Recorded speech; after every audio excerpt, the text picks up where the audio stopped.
एक दिन एक बुजुर्ग डाकिये ने एक घर के दरवाजे पर दस्तक देते हुए कहा, चिट्ठी ले लीजिए।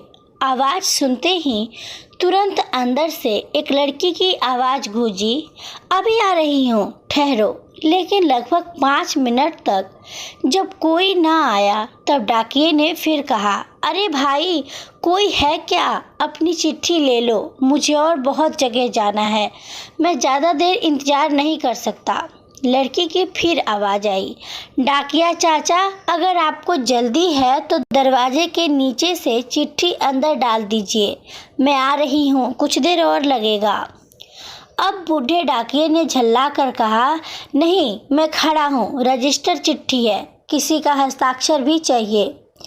तकरीबन 10 मिनट बाद दरवाज़ा खुला। डाकिया इस देरी के लिए खूब झल्लाया हुआ तो था ही, अब उस लड़के पर चिल्लाने ही वाला था, लेकिन दरवाज़ा खुलते ही वो चौंक गया और उसकी आंखें खुली की खुली रह गई। उसका सारा गुस्सा पल भर में फुर हो गया। उसके सामने एक नन्ही सी अपाहिज कन्या, जिसके एक पैर नहीं थे, खड़ी थी।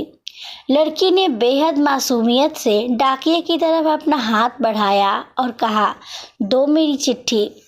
डाकिया चुपचाप डाक देकर उसके हस्ताक्षर लेकर वहां से चला गया।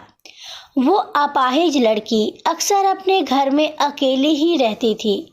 उसकी माँ इस दुनिया में नहीं थी और पिता कहीं बाहर नौकरी के सिलसिले में आते जाते रहते थे।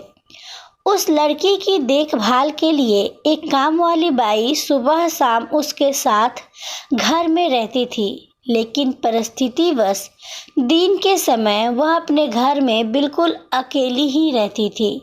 समय निकलता गया। महीने 2 महीने में जब कभी उस लड़की के लिए कोई डाक आती, डाकिया एक आवाज़ देता और जब तक वह लड़की दरवाजे तक ना आती तब तक इत्मीनान से डाकिया दरवाजे पर खड़ा रहता। धीरे धीरे दोनों के बीच मेल जोल और भावनात्मक लगाव बढ़ता गया। एक दिन उस लड़की ने बहुत गौर से डाकिये को देखा तो उसने पाया कि डाकिये के पैर में जूते नहीं हैं। वो हमेशा नंगे पैर ही डाक देने आता था। बरसात का मौसम आया। फिर एक दिन जब डाकिया डाक देकर चला गया तब उस लड़की ने जहाँ गीली मिट्टी में डाकिये के पाँव के निशान बने थे, उन पर कागज रखकर उन पाँव का चित्र उतार लिया। अगले दिन उसने अपने यहाँ काम करने वाली बाई से उस नाप के जूते मंगवाकर घर में रख लिए। जब दीपावली आने वाली थी, उससे पहले डाकिये ने मोहल्ले के सब लोगों से त्योहार पर बख्शीश मांगी, लेकिन छोटी लड़की के बारे में उसने सोचा कि बच्चे से क्या उपहार मांगना, पर गली में आया हूँ तो उससे मिल ही लो। साथ ही साथ डाकिया ये भी सोचने लगा कि त्योहार के समय छोटी बच्ची से खाली हाथ मिलना ठीक नहीं रहेगा। बहुत सोच विचार कर उसने लड़की के लिए 5 रुपए के चॉकलेट ले लिए। उसके बाद उसने लड़की के घर का दरवाज़ा खटखटाया। अंदर से आवाज़ आई, कौन? मैं हूँ गुड़िया, तुम्हारा डाकिया चाचा, उत्तर मिला। लड़की ने आकर दरवाज़ा खोला तो बूढ़े डाकिये ने उसे चॉकलेट थमा दी और कहा, ले बेटी, अपने गरीब चाचा की तरफ से। लड़की बहुत खुश हो गई और उसने कुछ देर डाकिये को वहीं इंतज़ार करने के लिए कहा। उसके बाद उसने अपने घर के एक कमरे से एक बड़ा सा डब्बा लाया और उसे डाकिये के हाथ में देते हुए कहा, चाचा, मेरी तरफ से दिवाली पर आपको ये भेंट है। डब्बा देखकर डाकिया बहुत आश्चर्य में पड़ गया। उसे समझ में नहीं आ रहा था कि वो क्या कहे। कुछ देर सोचकर उसने कहा, तुम तो मेरे लिए बेटी के समान हो, मैं तुमसे कोई उपहार कैसे ले लूँ बिटिया रानी? लड़की ने उससे आग्रह किया कि चाचा, मेरी इस गिफ्ट के लिए मना मत करना, नहीं तो मैं उदास हो जाऊंगी।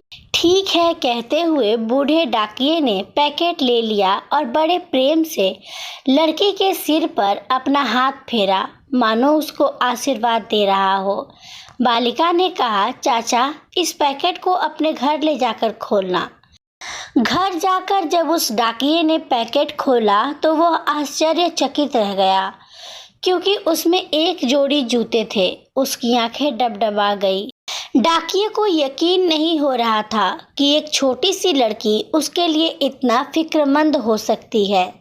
अगले दिन डाकिया अपने डाकघर पहुंचा और उसने पोस्ट मास्टर से फरियाद की कि उसका तबादला फौरन दूसरे इलाके में कर दिया जाए। पोस्ट मास्टर ने जब इसका कारण पूछा तो डाकिये ने वे जूते टेबल पर रखते हुए सारी कहानी सुनाई और भीगी आंखों और रूधे गले से कहा, सर, आज के बाद मैं उस गली में नहीं जा सकूंगा। उस छोटी अपाहिज बच्ची ने मेरे नंगे पाँव को जूते तो दे दिए, पर मैं उसे पाँव कैसे दे पाऊंगा। इतना कहकर डाकिया फूट फूट कर रोने लगा।